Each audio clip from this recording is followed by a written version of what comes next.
Alright everyone, it's time for the Occult video number 289. Past life regression is nonsense. This is a topic that I covered in brief on, I can't remember, it was over 100 videos ago I believe, so literally a year or two ago. Specifically on charlatans and like the inauthentic side of the occult, so like TV psychics, a Miss Cleo, other elements like the use of a pendulum to try to tell the future. Things that are interesting within the occult, but which are misused. Past life regression is probably the biggest scam of them all, and I still find it funny because there are people who are legitimate occultists who overall have a fairly coherent worldview about things like magic, the spiritual, or whatever, the philosophical, and yet they still believe in the possibility of past life regression or of remembering one's former lives, that is, in the sense of reincarnation. Now, there are a multitude of problems with this. The first problem is that the expression of a life, of a self in that sense, and this would be considered sacrosanct in more Eastern systems, although not the westernized occultists that borrowed from the Orient, it would be considered nonsensical predominantly because the brain controls the memory. That is, the experiences of that life, those are all stored in the neurons. That's not even the real self. It's basically the meat machine that's piloted by the spirit. The second problem, and I've already noted this, and I'll note it again because this is an important topic.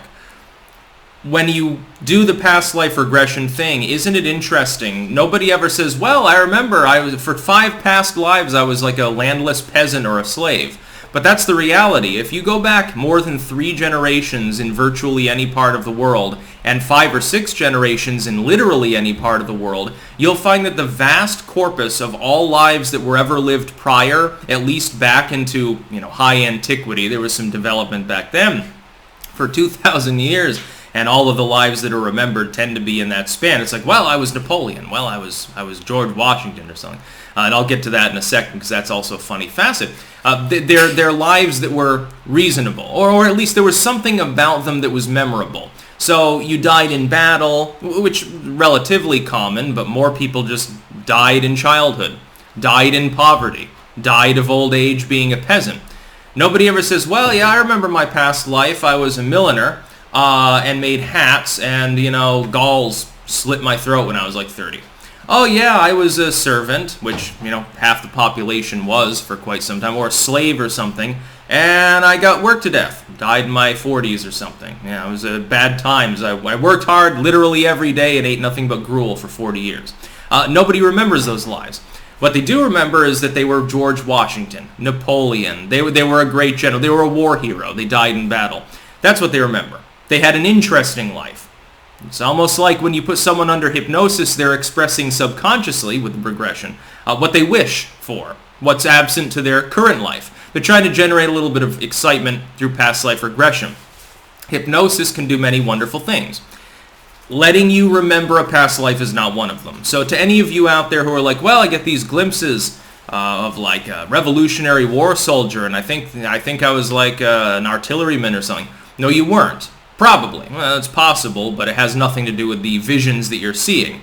That's just perhaps an interesting overlap. If you believe in quantum theory, as I do, in string theory, you can make the argument that maybe that you're experiencing something that's happening on another quantum string or something. You can get into some really spooky shit, especially when you talk about matrix theory. That, by the way, would nullify my current opinion, because if the matrix sort of thing is real, yeah, you could remember a past life, a past avatar, because it's just data and the computer hasn't fully erased it, and it hasn't been overwritten enough times. You're still experiencing it. That would be really interesting if you could prove that past life regression was actually legit. It would point towards the theory that we're all in a giant fucking video game, according to our own technological understandings, at least, if as above, so below. But I consider it to be nonsense. For instance, statistically speaking, I do believe in reincarnation. I've probably not always been in a human form, although in some systems the belief is that you tend to advance up, like a human couldn't have their spirit fit back into a frog's body. In some systems it's karmic and it can. I don't believe in karma. I'm not sure whether that's possible. Also, it can even, the idea of reincarnation, can even coincide with evolution. As the idea that life forms have gotten more cognitively advanced doesn't deny the fact that life forms at some point are capable of having a sort of life essence behind them.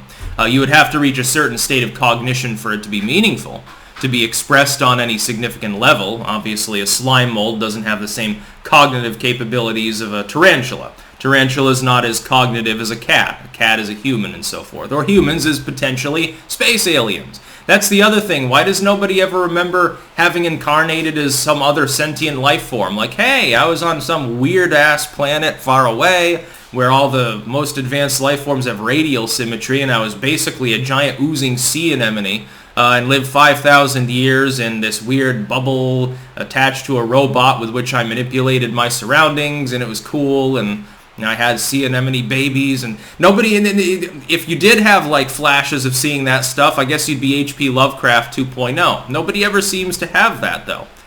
So is the solution to Drake's equation really that there's no other cognitively advanced life anywhere in the universe? Because I deny that mathematically. I think that that's completely stupid. The physical brain stores the memories related to self in the physical form.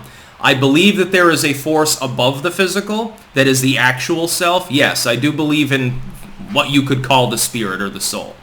I believe that it traverses multiple physical incarnations. I believe that this is the case even in a completely atheistic universe. Even if there's no spiritualism behind it whatsoever, if I simply believe in string theory, and I do, it's perfectly possible for that same cognition, to simply jump strings upon death because it's no longer experiencing anything.